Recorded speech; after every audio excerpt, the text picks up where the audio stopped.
People mostly are afraid of the nights because the last earthquake, the last biggest one, it was at 4 a.m.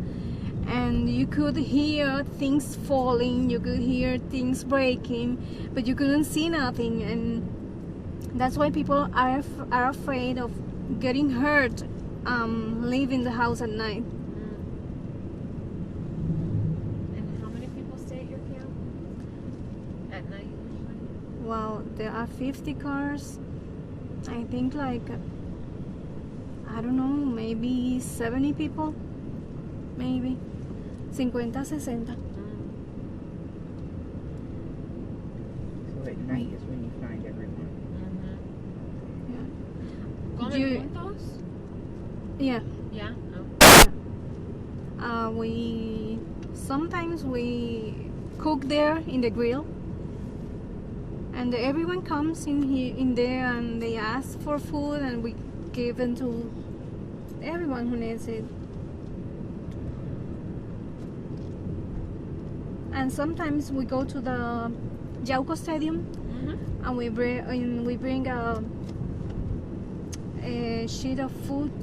Traemos comida. Ellos comen.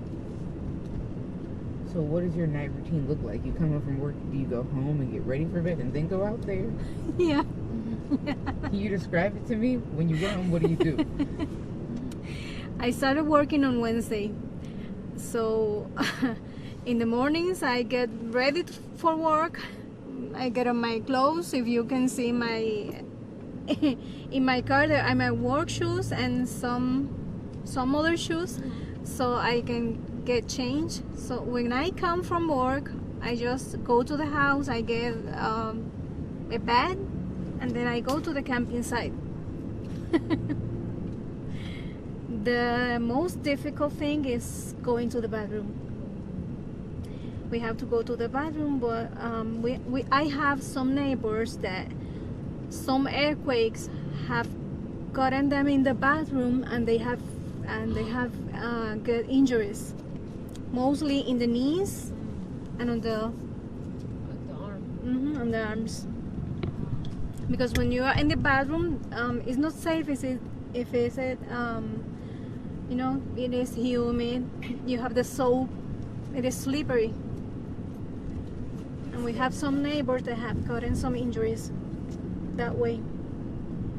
So people go, get a bed, less than a minute, and they get out. I couldn't even imagine. No. And for us, we have to wash our hair in a minute. It is difficult. It's like the shampoo is on, then you have to get it off real fast. No, it's not easy. It is not an easy thing to do. It sounds like everyday things, things that you've done your whole life and didn't even think about, now are very scary to do. Yeah, everything is changed for us. The routinary things we did, now it is everything different. But you have to rethink the things you do normally. How does that make you feel? It is a new experience. I think you have to be prepared for anything. So I take it as a learning process. Like everything in life is learning.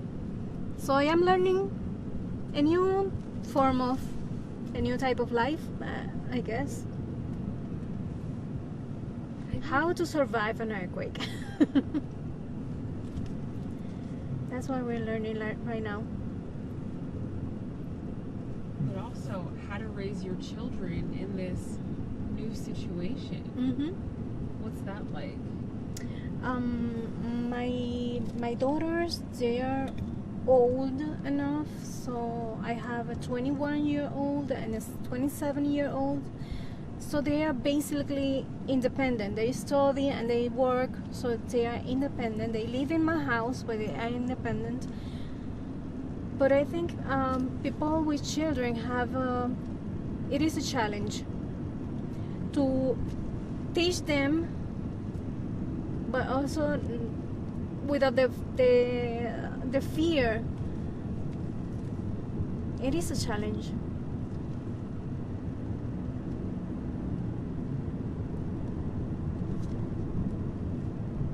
Because sometimes they want to be in their own bed, they want to be with their toys, and they can't.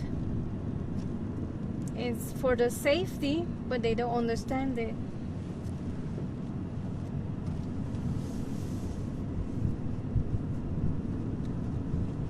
I am blessed that I don't have children right now. But I try to help the ones who have it. You seem to help everyone. And I just don't know how you have the strength. I don't know, God gives me strength.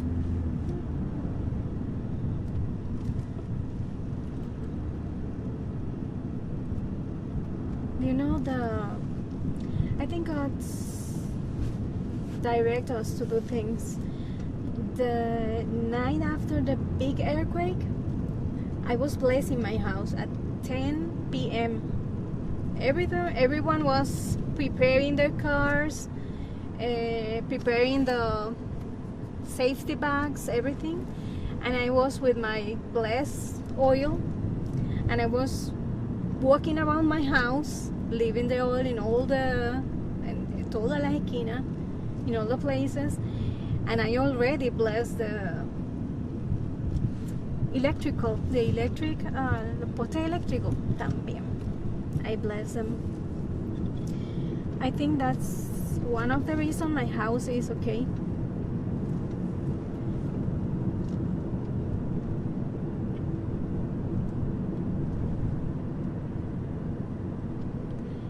I did it just the way that Israel did it when they were leaving Egypt.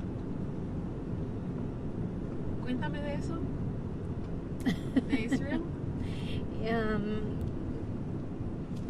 They were commanded by God to bless their houses with blood from a sheep, but we do it with blessed oil as a symbol of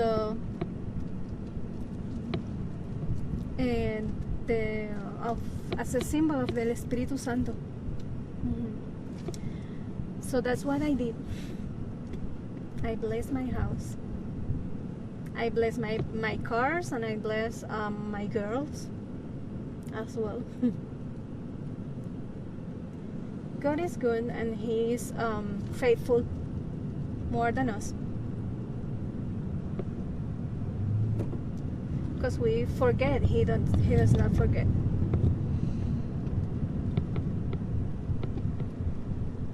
This is worrying me.